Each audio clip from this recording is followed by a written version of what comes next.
بليس نور سردانا جلق جرين يا شاندا حكومة حريما كردستاني بو بغداي بو شايستين داراي هروها قوتو بيش نابينا هولير وبغداي ده ميوانه كيمي جلق ريز دار دبا دكتور محمد احسان شروفكاري سياسي زاقو ميواني مدبا سلافو ريز بريز محمد احسان دست بيكي ده تخواصم بزانه يعني سردانا كي جلقي جرين سروک وزیر بخودش نشان کرد که گش بینش سردانی دی چاوا دخونه سردانا گو بو بغدای جوهی هاتی کرد. به شکیز رئیس سلام راستی از دبینم سردانه که گرینگ بی الکاته کی گرینگ مناقشه کردنا تاوتی کردنی چند بابتی کی زور گرینگ که امر زور گرینگ لسر ساحی کردستانی زیادتر لسر ساحی عراقی لهمو زیاتر اوی که جگای باید خبو من حقیقت من واسیره کم بانه یاریداری کی ام سردانه یاریداری کی زور گرینگی سروکی حکومتی فدرال بو که جناب سروکی حکومتی هریم کردستان بچد لگل همو اطراف کانی ترداب نیشد اوانی که زخط لسر سروکی حکومتی اتحادی کن که زور شد هیا برانبر کردستان جيبه جينا بيت لقانوني موازنة أوان سببي كي زور جرينج بون لتيكدانو دست تورداني قانوني موازنة فدرال أما زيارتي كي زور جرينج بو تمناها كم زيارة كاني وزياتر بيت سروكي حكومة زياتر لسر خضرة وسط زياتر لوفدي هريمي كردستان كأتشيتا بغالبا زور بسيار هنا أجا سروكي حكومة خوي لويبه خوي لقال همو اطرافين دين سياسي بشيت دانستاندن يتقلوان بكات يان او اقدي لخيالي اوان دهيا كراستيا كاني بيبلد بهتا برشاف يكتر مواجهي كي حقيقي بتاكدن كأم كيشانا اما دجمني او نين اما دجمني حكومتي اتحادينين او التزاماني كالسر حكومتي هريمة زور بيان جيبه جي كراوا هكر او شتيك ما بي جيبه جي نكرابت بيتفيها گفتگوهي كي زور جدي بتاكدن پتر ام کشانه حل ببن و حلکانی جذری بید لبر خلقی کردستان براستی ماندو بونه لوان کشین دوباره کدنا کشا یعنی بین کشی موچه وقتی کی زوری تی پریوا کشی موازنه وقتی کی زوری پیت پریوا تمنا کم روز یک شمال کوبنا انجمن وزیران عراقی زور پرسو شایسته داره کانی حکومتی هریمی کردستان كموافقة سربتكن أو برياركي كهند بارا بقرز بنيرن بارا كان بتهاي بكردستان بيتن زور باشا كواتا ما بس ما بزانم ك بوچونيا وتشيا كأمسترداني شاندي حكومتي هريمي كردستان چند گرنگ بو بۆکردنەوەی ئەو گرێکوێرانەی کە لە پرسی شایستە داراییەکانی هەرێمی کوردستان و جێبەجێکردنی یاسای بودجە لە عێراق هەبوون خۆتان دەزانن کە چەقبەستوویەکی زۆر هەبوو لە چارەسەرکردنی ئەم کێشانە ئەمە چەند گرنگە بۆ تێپەڕاندنی ئەو چەقبەستوویە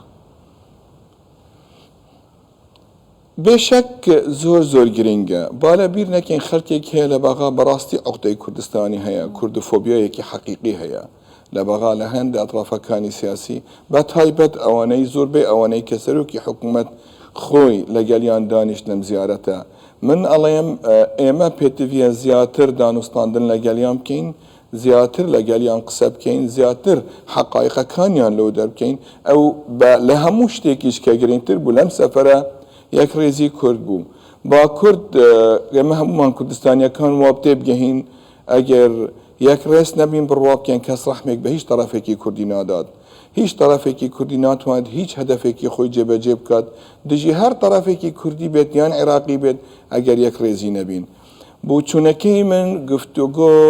اساسی هموش تیکه اما لم ملاطه مشکلی گفتگو کمیونیکیشن من هی لگل یکتری تمنا کم زروکی حکومت زیاتر زیارت کانی بغداد کات حقیقت لبر صاحب مالا لبر سروکی حکومت و زور بی کشکانیش اگر لدمی نبید اگر پیشجاوی اطراف کانی تر نبید حقیقت کشکان حل نابن تمنا کم نقطه کی تریش که او سهولی هی نابینی هندی اطرافی سیاسی لگل کردستان سروكي حكومة براسي لسر راب وستو ام توتر زياتر نميند حقيقة لبر هيش تكنية بقفتو حنا بيطلع ملاطة كيشا كان بالرواب كان زور آسانا من خون فتريه كي زور لبغامهم کێشەکان وا ئاڵۆس نین ئەگەر بڵین بەڵام پێتڤە نیەتێکی حەلمان هەبێت و ئیرادەیەکی سیاسی حەلمان هەبێت خەلکێک خەڵک هەیە حتا لەناو کوردستانیش تهدیدی قوارەی هەرێمی کوردستانەکە حەزی لێیە شکاندنی تەرەفەکانی تر بکات بڕوا بکەن ئەم زمانە وابزانم وەختی نەماوە خەڵکیش تەحەمولی نەماوە بە گفتوگۆکردن و بە زیاراتی وا مهم بە تایبەت زیارەتی سەرۆکی حکوومەت پێتڤە زیاتر هاتوچۆی بەغدا بکات لە بەرشاندی هەرێمی کوردستان ئەتوانێت بڕۆتە بەغدا ئەمورە فەنیەکان مناقەشە بێتەکردن بەڵام هەندێک ئەمور هەیە بە ئیرادەیەکی حەقیقی هەیە و بە بریاری سەرۆکی حکوومەتی هەرێمی کوردستان هەیە بە پاڵپشتی حزبە سیاسیەکانی کوردستان هەیە و کوتلەکانی کوردستانیش لە پەرلەمان پێتڤە دەورێکی زیاتر هەبت ئەم عقدەی یەکتر و شکاندنی یەکتر و خواندنی فنجان بەرامبەر یەکتر بڕوا بکەن جێگای داخە خەڵک تەحەمولی زۆر شتی نەماوە بابزانین قوارەی ناوچەکە لە خەتەردایە وەزع عێراق زۆر ئارام نییە وەزعی لێو دەوڵەتی لە مەسلحەتی ئێمەدا نیە پێتڤە زیاتر یەک ڕێز بین پێتڤە زیاتر لەگەل یەکتر قسە بکەین پێتڤە زیاتر زیارەتی بەغدا بکەین لەبەر بەغدا عەمقی استراتیجی هەرێمی کوردستانە زۆر ئەطرافی تر هەبوون طرفەکان هەمویان فەشەلیان ئینە لە معادلی ئەمن و استقرالی ناوچەکە پێتڤە لەگەل بەغدا دەورێکی باشترمان هەبێت پێویستیە مراجعی زۆر شت بکەین مراجعی زۆر شت بکەین لە بەغا مراجعی زۆر شت بکەین لە کوردستان مراجعی زۆر شت بکەین لە ناوبینی ئەطرافە سیاسیەکانی کوردیش ئەم با احتراف بکەین زۆر شت لە 2003ەوە 2005ەوە لەسەر خەڵ بوون فەشەلمان ئێناوە لە زۆر شتەوە پێتڤە تەصحیحی مەسارەکە بکەین بە شکلێکی جدیتر دکتۆر محەممەد ئەحسەن نوها ئالیین سەرەکەئین عێراقین هەروەها ئالیین سەرەکەئین کوردستانیژی لگۆرا باوەریاتە یعنی چارەسەرکردنا کێشەیان دیالۆگ نەبوونا پرسگرێکان بنەمایەک ji bo عێراقێک بەهێز و کوردستانێک بەهێژی قبول dikin çawa dixwîne سیر کە حقیقت هەندێک ئەطراف هەنە لە معادلەی سیاسی عێراقی حەز ناکات کوردستان بەهێز بێت بام حقیقەتەکەی بخینە بەرچاوی خۆمان هەیەمەش زۆر هەندێک ئەطرافی کوردی حەز ناکە بەغایەکی بەقووەت هەبێ بەڵام بەچوونەکەی من لە دوای 2017 تا ئەمڕۆ لە ناو سیاسەتی نێودەوڵەتی عەمقی بۆمان ئیثبات بوو بێنە عەمقە استراتیژیەکەی کوردستان بەغایە پێتڤە زیاتر بچینە کێشەک لە ناو کێشەکانی بەغا پێتڤە تەنها کێشەکانمان موچە نییە بڕوا بکەن موچە زۆر گرینگە بەڵام زۆر کێشەی تر هەیە من ئەڵێم ئەطرافەکانی سیاسی پێتڤە کۆنفرانسێکی کۆبوونەی جدیتر بکەن هەموو ئەطرافەکان پێکەوە دابنیشن ئەوانەی کە لە 2003 و 2005 ئەم عێراقیان دامەزراندووە عێراق مەرحەلەیەکی تازە دەستی پێکردیە لە 2005ەوە هەمومان پێکەوە مراجعەیەکی جدی بکەین تاکو ئەم کێشانە دووبارە نەبێت ڕۆیەیەکی ترمان هەبێت من ئەڵێم ئێستاش ئەڵێم ئەگەر عێراقێکی بەقووەت هەبێت کوردستانێکیش بەقووەت دەبێت کوردستانێکی بەقووەت هەبێ عێراقێکیش بەقووە دەبێ ئەگەر کوردستانێکی زعیف هەبێ عێراقێکی زعیفیش هەبێ ئەگەر عێراقێکی زعیف هەبێ بڕوا بکەن کوردستانێکی زعیفیش دەبێ لەبەر زۆر شت گۆڕاوە هەندێک ئەطرافی سیاسی هەنە لە بەغا من ئەڵێم پێتڤە ئێمە گفتوگۆی جدی لەگەڵیان بکەین ئەو ترسەی کە دژی کوردستانیان هەیە پێیان بڵێن کاکە ئێستا وەزعی لە پێش 2017 نییە لە 2017 لە قۆناغێکی تر بووین ئەمڕۆ لە قۆناغێکی ترین و ئەمەش جێگای عیب نییە و جێگای داخ نییە پێتڤە مراجعەیەکی فاوندەرەکان ئەوانەی کەم عملیای سیاسیان دامەزراندووە لە دوای 2005 خۆیان بدون تەدەخولێکی ئەقلیمیان تەدەخولێکی نێودەوڵەتی زۆر شت بۆمان دیار بوو حتا بۆ عێراقیەکانی شیعش زۆر شتیان بۆیان دیار بوو ڕاستی ئەگەر مەسلحەتی وڵاتەکەی خۆیان نەپارێزن یەکڕێزی خۆیان نەکەن عێراقیەکان بدون استێتنا لەگەر یەکتر نەکەن وەزعەکە خراپترە بێت و چارەسەرەکان چەند جارێک باست لێ کریزی کرد ئەوەی دوێنێ لە سەردانەکەی شەندی حکوومەتی هەرێم بینرا چ لە لای شرۆڤەکارانی سیاسی و چ لە لای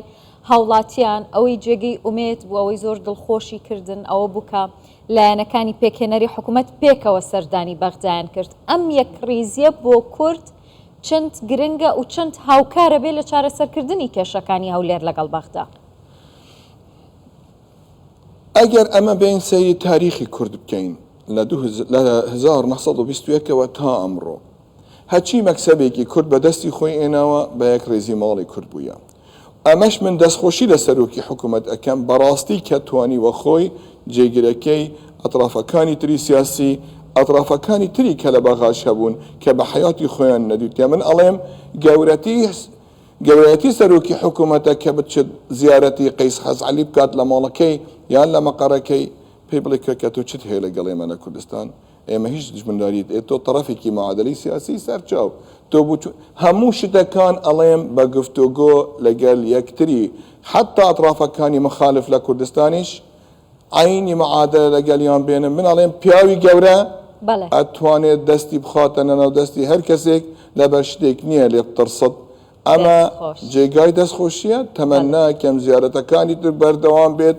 و حتا لەناو ئەطرافەکانی تری سیاسی تەمەناکەم هەموو حزبەکانی سیاسی پاڵپشتی حکوومەتی هەرێمی کوردستان بن دەبەر ئەگەر خەڵک تووڕەبی ڕەحم بە کەسێک نابات. بەڵێ سپاس بۆ نەرین و بۆچوونەکانت دکتۆر محەممەد ئیحسان شرۆڤەکاری سیاسی لە زاخۆ ڕاستەوخۆ لەگەڵمان بووی دەستخۆش. زۆر زۆر سپاس.